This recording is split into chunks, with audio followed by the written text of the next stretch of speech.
Bienvenue sur Africa 24 dans cette nouvelle édition du QG News. Voici les titres de l'actualité. Le Conseil de coopération du Golfe salue l'initiative africaine atlantique lancée par le Maroc au profit des États du Sahel. Il s'agit d'un partenariat stratégique pour faciliter un accès à l'océan Atlantique. De bonnes perspectives économiques se profilent à l'horizon pour le Burkina Faso grâce à son potentiel minier. Une augmentation de la production d'or est attendue. 114 tonnes d'or pourraient être extraites d'ici 2033. Et les 5e et 6e journées du championnat national élite senior messieurs de basketball se sont tenues les 2 et 3 mars à Yaoundé au Cameroun. Retour sur le match FCBC Falcons. Les Falcons ont arraché leur première victoire sur le fil. Mais tout d'abord, le 7e sommet des chefs d'État et de gouvernement du Forum des pays exportateurs de gaz s'est tenu le 2 mars en Algérie avec l'adoption de la déclaration d'Alger, un accord qui affirme la détermination des 19 pays exportateurs de gaz naturel à renforcer leur coopération en vue de maintenir la fiabilité et la résilience des systèmes de gaz naturel. Ce consensus trouvé par les pays membres rejette également les restrictions économiques unilatérales comme la manipulation des prix dans un contexte de tension pour le marché du gaz. Notons que lors de ce sommet, les États exportateurs de gaz ont également évoqué leurs craintes concernant les dispositions prises pour lutter contre le changement climatique qui pourrait constituer, selon eux, une entrave aux investissements dans des projets gaziers. C'est un projet qui doit faciliter l'accès à l'océan Atlantique aux pays du Sahel. L'initiative africaine atlantique lancée par le Maroc a été saluée par le Conseil de coopération du Golfe lors d'une réunion organisée le 3 mars. Un partenariat stratégique que nous détaille Marie-Raphaël Antolo. Le soutien exprimé le 3 mars à Riyad par le Conseil de coopération du Golfe en faveur de l'initiative atlantique du roi du Maroc Mohamed VI intervient à la suite de l'appréciation de l'Espagne et des pays du Sahel bénéficiaires, notamment le Mali, le Burkina Faso, le Niger et le Tchad.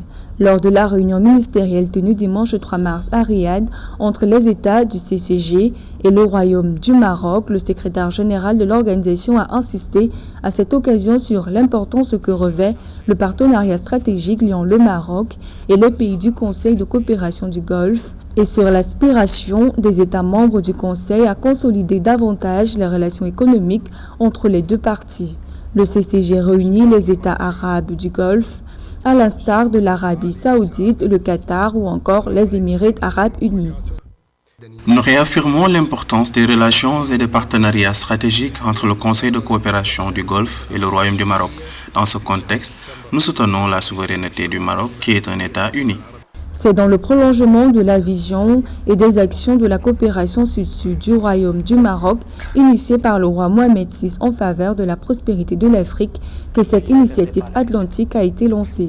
L'initiative qui désenclave les pays du Sahel en favorisant leur accès à l'océan Atlantique vise à renforcer l'intégration et la coopération régionale, la transformation structurelle des économies bénéficiaires et l'amélioration des conditions de vie de la population sahélienne dans le cadre d'une approche novatrice et intégrée favorisant la stabilité et la sécurité de la région.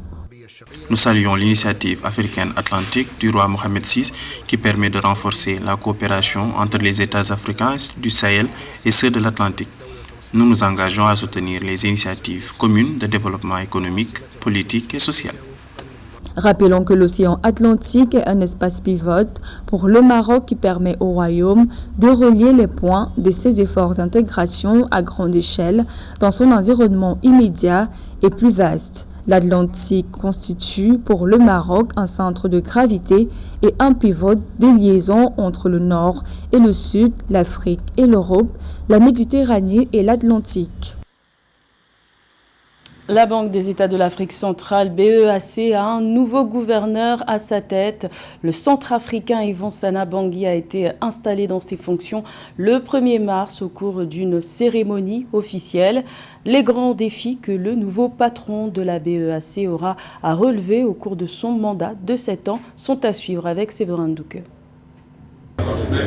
Désigné pour présider à la tête de la Banque des États de l'Afrique centrale le 9 février 2024, Yvon Sana Bangui a été installé dans ses fonctions ainsi que 5 des autres membres du gouvernement de l'institution financière le 1er mars 2024. Yvon Sana Bangui prend les rênes de la BEAC dans un contexte de vulnérabilité des économies de la sous-région, instabilité due notamment à la pandémie de Covid-19 et au conflit russo-ukrainien. Le nouveau gouverneur de la BEAC mesure les défis. Je suis conscient notamment des défis qui s'imposent à moi. Je mesure pleinement les enjeux. C'est pour cela que je m'engage à travailler en toute intégrité, en toute transparence, professionnalisme et engouement. Yvon Sana Bangui inscrit dans les grands axes de son mandat la lutte en faveur de l'éradication de l'extrême pauvreté dans la sous-région CEMAC en travaillant à consolider la stabilité monétaire et financière, maîtriser l'inflation, mais aussi arrimer les systèmes de paiement à ceux en vigueur dans d'autres pays du monde, renforcer le partenariat avec les opérateurs de téléphonie mobile et de la FinTech. À titre de rappel, la RCA avait fait adopter le Sango comme crypto-monnaie, une opération qui n'a pas prospéré, notamment en raison de ce que la crypto-monnaie n'avait pas été approuvé par la BEAC. L'un des défis également majeurs auxquels la CEMAC est confrontée aujourd'hui, c'est l'inclusion financière. Nous allons moderniser notre système et moyens de paiement en y intégrant toutes les innovations financières que certains pays dans le monde l'ont déjà implémenté et expérimenté. Nous devons travailler en vue de consolider la stabilité monétaire et financière, maîtriser l'inflation galopante. La Centrafrique, à travers Yvon Sana Bangui, prend ainsi ce poste qui est rotatif entre les pays membres de la BEAC pour la première fois, et ce pour un mandat de 7 ans. De bonnes perspectives économiques se profilent à l'horizon au Burkina Faso grâce au potentiel minier. Pas moins de 114 tonnes d'or devraient être extraites en 10 ans avec le concours d'une société australienne. Une prévision importante quand on sait que l'or est un secteur ultra stratégique qui représente près de 15% du PIB du Burkina Faso. Les précisions de Chakomar Camara. La compagnie minière West African Resources a révélé un ambitieux plan décennal pour les mines de Sambrado et Kiaka au Burkina Faso. Selon ce plan dévoilé le 28 février 2024, les deux mines visent à produire un total de 114 tonnes d'or entre 2024 et 2033. À partir de 2025, date de lancement de Kiaka, la production cumulée des deux sites miniers dépassera 300 000 onces par mois. Cette augmentation substantielle de la production d'or pourrait avoir un impact significatif sur l'économie du Burkina Faso et consolider sa position en tant que contributeur majeur sur le marché mondial de l'or. L'exploitant australien, opérateur aurifère de la société West African Resources, s'est bâti un plan décennal qui englobe pour le moment 2 mines de réserve prouvées que sont celles déjà existantes à San Brado, située à quelques 110 km au sud-est de la capitale Ouagadougou, et la toute nouvelle actuellement en gestation à Kiaka, à 120 km au sud-est de Ouagadougou. La production annuelle maximale d'or de West African Resources au Burkina Faso devrait être atteinte en 2029 avec une production de 473 000 onces de ces deux mines. D'ici à cet horizon, la mine Sambrado devrait produire 248 000 onces, tandis que Kiaka devrait produire 224 000 onces. Sur 10 ans, la société prévoit de produire 1,91 million d'onces à Kiaka et 2,11 millions d'onces à Sambrado. Au regard des investissements actuellement entrepris par les autorités de ce pays, de faire de l'or un vecteur majeur de la croissance socio-économique et vu la volonté affichée de raffiner la production sur place, il y a de bonnes raisons d'espérer que le Burkina Faso sera dans un futur proche un exportateur aurifère important qui contribuera à consolider la réputation non usurpée de l'Afrique de l'Ouest, principal bassin aurifère d'Afrique, où se trouve en effet la moitié des pays cités dans le top 10 africain.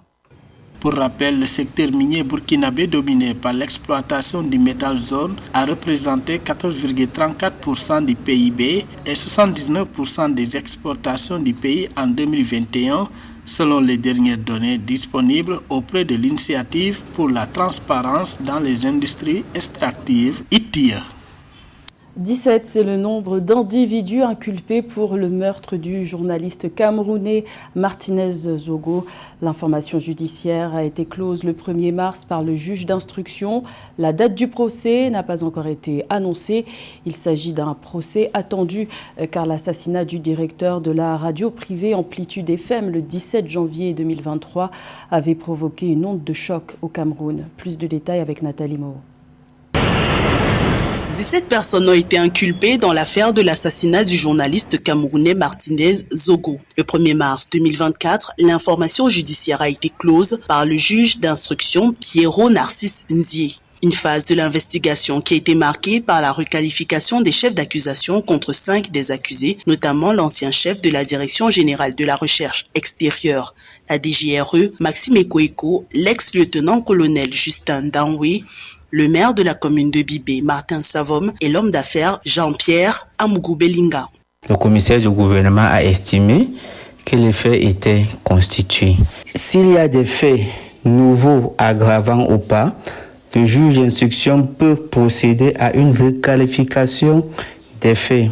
Ce point est réglé par l'article 169 alinéa 2 de notre code de procédure pénale. Les enquêtes ont déterminé que 3 des inculpés, parmi lesquels figurent Johnson Lamfou et Tongenana Stéphane, sont formellement accusés d'avoir infligé les traitements létaux à Martinez Zogo. Maxime Ekoeko, Justin Danwe, Jean-Pierre Amougou Belinga, jusqu'ici poursuivis pour complicité de torture avec aide, sont désormais accusés de complicité de torture, accusation aggravée de complicité d'assassinat pour Justin Danwe et Martin Savom. L'assassinat est réprimé et prévu à l'article 276 de notre code pénal. La peine qu'encourent les accusés est la peine de mort. La complicité d'une infraction est punie comme l'infraction elle-même.